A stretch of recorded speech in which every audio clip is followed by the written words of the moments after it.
Please My name is subscribe. Namdi Kanu. I am the leader of the indigenous people of Biafra, IPOB, all over the world. I am the director of Radio Biafra and Biafra Television, and by the very special grace of the Most High Elohim, a servant of the wonderful people of Biafra. We have come to complete the work that the class of 67 started. We have come to fulfill that which has been promised to this very generation. We have come that even the blind may see and even those who are deaf may hear. We have come that those who were previously miseducated may be able to gain the enlightenment of reasonable tutorial on the issues affecting their lives. The whole world is listening, and we shall proceed, of course, very, very gingerly to present to you what we have in store for you this very morning, afternoon, or night, depending on where you are. Make a few announcements regarding our sit at home that is coming up on the 31st. Lockdown, not even sit at home, lockdown. I have issued the orders to the men on the ground. Not even a cockroach is allowed to cross from one cupboard to the other. Not even cockroach or chicha cannot move from one cupboard to the other. There will be no movement, absolute and total paralysis of activities in the east, in the land of Biafra. Everywhere will be on absolute and total lockdown as we salute those that fell and served us between 1967 to 1970. If you know any veteran around you between now and Monday, please ensure that you visit them. I don't want anybody to lie to say that they served in the very glorious army of Biafra when they didn't do so. We'll remember our veterans, those of them who are still alive. We will celebrate the memory of those that fell in the various battlefields. You must also understand that it was the Third World War. We lost over 5 million people during this very period, of which the world have decided not to talk about for very obvious reasons, because we are Biafrans and because we are the chosen children of God. And also, we fought the whole world. It was the Third World War. Britain was on the side of the Fulani Janjaweed, Gowon-led government. They also managed to convince Russia to join them. It was the only time in the history of the world since the end of the Second World War in 1945 that a free nation like Britain decided to join a communist repressive regime as obtained then in the former Soviet Union in order to oppress a very small country in Africa, because it was at the height of the Cold War, do not forget. But Britain jettisoned and abandoned everything to do with their so-called ideological purity during that very time in order to coerce Russia to support Gowon in order to defeat Biafra, or should I say to prevail over Biafra. They hired Egyptian pilots. OAU was as weak and as stupid as ever, the same way they are this very day, of course, with the exception of Julius Nyerere, and to an extent,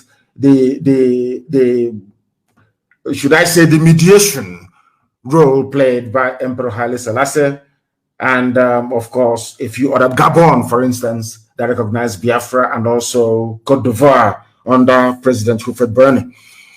The rest of them decided to gang up with the Janjaweed in order to deny us access to weapons, access to food, access to medical care. Some people even said that starvation was a legitimate instrument of war, which of course is a war crime. But all these things happened. There was no international investigation. Nothing was done about it. And today we are here trying to finish what those brave men started very many years ago. I want to also remind all of you that we fought this very Third World War and we held out for 3 years. The Second World War lasted for about 5 years, from 1939 to mid-1945, but only tiny Biafra was able to sustain the might of 3 superpowers to stay afloat for 3 years. Mind you, we were denied access to food, to medical care. We were denied access to weapons. That was when they created the core states. The Cross River State was created, then River State was also created. And isn't it very, very fortuitous that the same man they brought in to preside over River State that was created to spite Biafra, River State that Amechi is jumping up and down. I wouldn't say Amechi, please, I'm so sorry. That the little Hitler, Nwike is jumping up and down today, was created to spite, to divide our people at the height of the war by Gowon. No other person than Gowon, and that is why his land today has been ravaged and taken over by bandits. I must also make it abundantly clear to all of you, especially those of you who are listening, that we are not going to stop until we complete this very work that our fathers, so to speak, started before we came. It is very, very critical that you understand that come 31st, there will be total lockdown in Biafra land. Absolute cast iron total lockdown. Every living organism, if we find you outside, you're a gunner. As I will always say, ask the zoo police and the zoo army, they will tell you what they're going through. There will be no living organism, no vehicle on the road. Don't come out and be talking rubbish that they, oh, had I known, this thing they are doing, this. We must honor those, because without the class of 1967 to 1970, you will not be alive today. All of us will be alive today. They fought very, very gallantly. They defended our land, and we must honor them. And honor them we shall. Do not make any mistakes about it. You know, they have brought their suicide bombers into our land. The first of them being one idiot called Idi Amin, and fittingly so, of course. The idiot that blew up himself in a Ebonyi state, going to a market to go and kill people. That Dave Umahi quickly swept under the carpet. But we know the truth, and that truth we shall preach on this platform. There will be no movement on the 31st. On the Monday, our activities will start on the 30th. We shall observe, we shall pray. And on the night of the 30th, we're going to have a candlelight vigil everywhere. Candlelight vigil everywhere. Most churches that are going to be opened on Sunday, this coming Sunday, please, you are going to pray for this safe repose of the soul of those that died during the war. We must also remember those of them, including Ikonso, that have died ever since, trying to defend our land from the ravages and excesses of Fulani Janjaweedism.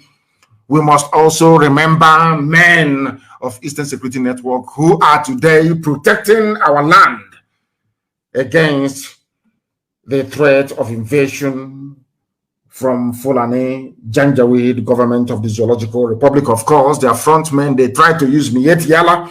They failed completely and woefully. We defeated them. Now they are trying to use their foot soldiers, of course, the terrorists that they recruited into the army and into the police. What we want Dave Umahi to understand is very, very simple. You are going to lose eventually. Nobody fights their people and wins. It's impossible. Go through history, you will see it. Dave Umahi, you're a loser. That presidency you're gunning for, you can see how it has just evaporated before your eyes. You will be consigned to the dustbin of history, to the dustbin of irrelevance. You are a very foolish and stupid man, and we are going to prove it to you. All that your nonsense with Fulani Islamic Bank is not going to work in our land. Ebonyi is the land of Biafra, and we have fought very, very gallantly to defend it, and there is absolutely nothing yourself or any other individual, for that matter, can do about it. Because here, everything we tell you comes to pass. Everything I tell you on this noble platform comes to pass. And I want to remind that very idiot, there's a very foolish man, the vice chancellor, they say, of Namdi Kanu University.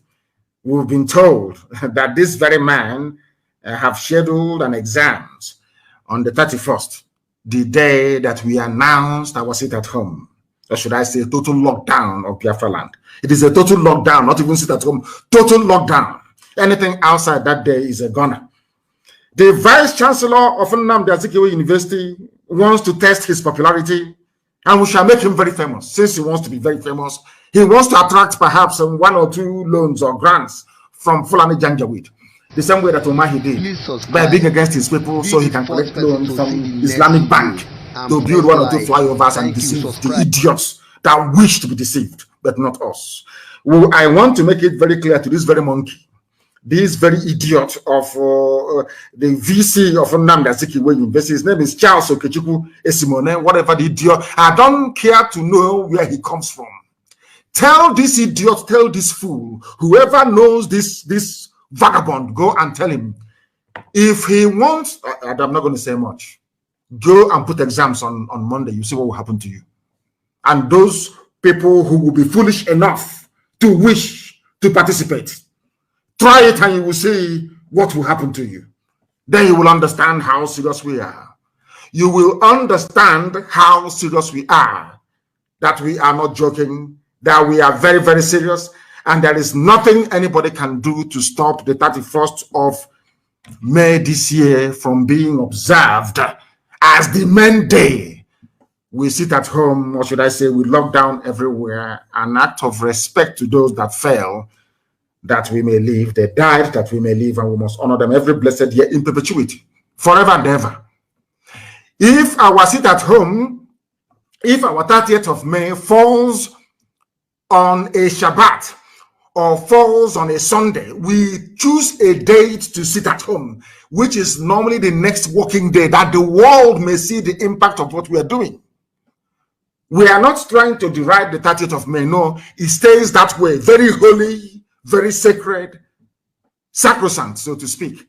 But the real deal will take place on the 31st, when the entirety of Biafra land will be under lock and key.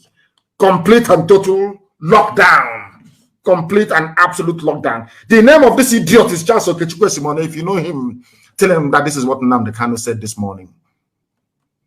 That Ogogoro, I don't know, maybe he drinks Hennessy. I don't know, maybe he smokes goof, weed. Tell him that by Monday, that weed would have cleared from his eyes. If he feels it's very tough, he wants to maybe go and bring the new, is it Yahaya, the new chief of army staff, to come and protect him. Then he will better, let me advise him that he better run back to the north. In Sharia North, because when I'm in the North, I'm talking about the 12 or 13 Sharia states in the core Arewa North, not Middle Belt. He should go there and become a vice chancellor, not in Biafra land. I have not heard from him, so I will give him the benefit of the doubt by asking him that he should refrain from the madness that he's about to embark upon. Every school will be closed down. Any principal, any headmaster, any headmistress, any fool that opens his school on Monday, then you will know how upset we are with some of you ifulefus and grammarian. These are fools that only specialize in writing grammar. They know nothing. Nothing comes out of it. Is there electricity in Unizik one? Is there any light there? Is there any running water? Can you use the toilet and be able to flush it in Unizik? You cannot, because you're in a zoo. Mad people everywhere. Set exams that they can take a walk, idiot. Everywhere will be on lockdown on the 31st. Everywhere will be on total lockdown on that very day. I don't want any student of the Faculty of Education to go there to write any exams on that very day. Let me see how they're going. Let me see the teachers or lecturers or whoever that will come out and say, in fact, get me anybody you see outside, inside Unizik. Anybody you see walking around, any lecturer, please forward his name or her name to me, or their names to me. We are here to defend our people. We saved you people from the, should I say, from the Islamic rule of Miet Yala in Ebonyi State. If not for ESN, if not for IPOB, Ebonyi State by now will be under Miet Yala rule. The same way that Plateau State is, the same way they're trying to force Benue State to be. Without Eastern Security Network and IPOB, by now, most of you will be refugees in Amazonia. Therefore, when we ask you to sit at home and do nothing, you sit at home, please. We know what we are doing. We know what we are doing. We are the ones fighting and protecting your lives all these years. If not for what we are doing, of course, by the grace of the Almighty in heaven, by now our land would have been overrun. If not for what we are doing, the whole of Nigeria, the whole indigenous populations will be under the yoke of Fulani Caliphate. When you wake up in the morning, for goodness sake, say a prayer for IPOB, say a prayer for Eastern Security Network. They are your saviors that you can see with your two eyes. That Nigeria is talking about restructuring is because of IPOB, nobody else. No other bagger is because of IPOB. If you don't know, let me tell you. You must be grateful. And we are here today because of what our fathers did between 67 and 70. And we must honor them. It's the right thing to do. Everywhere in the world they do so. We must honor them. That's precisely what Monday is all about. For those who don't understand. If you like, you come out and anything that happens to you, you will. Don't allow for anybody to say, oh, we told you. After they finish with the army and the police, they will come after you. I am warning you now, do not come out. It's for your own good. We must remember it was this same IPOB that started this very tradition of making sure that our land is secure. That you remember those that fought and died for you. It is IPOB, no other person, no other group of people. It is this same noble family that God Almighty in heaven, out of his infinite mercy, decided must come into existence. If you don't know, let me tell you. They were there all this while doing Hanese, doing one rubbish or the other. Nobody remembered those that fought and died for them. An act of wickedness and treachery of the highest order. Zoo, they do their own every 15th of January. They remember those that came into your land to kill you, but you cannot remember those that fought and died for you. What sort of people are you? Anyway, no wonder they've been killing you, all of you, until we came. Or should I say, until Chiko Kikabiyama determined that we should come. Do you know why they put Children's Day on the 27th of May? Do you know why they put Children's Day on the 27th of May? It was on the 27th of May that the Consultative Assembly of the old Eastern region sat together in Enugu and decided and gave Ojukwu the mandate to declare Biafra, which he did on the 30th of May. Some of you don't know this. To take away the importance of that very day, to take away the importance of that very day, the zoo put Children's Day on the 27th of May. Some of you don't even know. You're saying, oh, 27th of May, Children's Day. You don't know why they did it. This morning, I am telling you the reason why they did it. And before I go any further, I hope it's very clear now. I said lockdown, not even sit at home. Lockdown. Lockdown. If your neighbor wants to go out that day, complete and total lockdown. After all, during the height of the COVID, they stole all your relief they were supposed to give to you. Did you come outside? During the lockdown of COVID, the Chinese virus, did you come out? Did you come out? I'm asking you. You never came out. Now you are going to sit at home on the 31st of May to honor those that you should have been honoring every day of your lives. Every blessed day of your lives, you ought to be honoring. I understand that one idiot, I don't want to mention the buffoon's name, is talking about people should come out that they have secured. It's a now we'll come out in Imo State now. Come out in nowhere on Monday. Come out, let us see. You have yourself to blame. Everywhere is on a lockdown. Every road closed. I want every road to be closed. Go into all the young people in every village. Go to the bush, cut down trees, big ones, block every road. Then we trap any vehicle stupid enough will be trapped inside the truck on their horn. Then both the driver and the passengers. God will punish all of you. No movement, I said. No aircraft. Go if you know Airpeace. If you know any aircraft operator, tell them no flight is coming into Owerri. No flight into Enugu. No flight into Asaba. That's what I said. No flight should come in. None whatsoever should come in. For their information, no flight should come in. I understand people that work in the oil sector may want to fly into Iwacha. That is their prerogative. We don't want to stop them. They're doing vital economic work, believe it or not. But in the core areas I've just mentioned, no flight should come in. I said no flight should come in. And no movement on the road. I want all the young people everywhere across the whole of Biafra land, from Bakassi all the way to Goromigodo, block every road. I want every major road blocked. Blocked. No movement anywhere. There will be one idiot that day who will say, when Hemegano, nothing is happening. Let's go out. Then your family will bury you. Please subscribe. Be the first person to see the next video and press like. Thank you. Subscribe.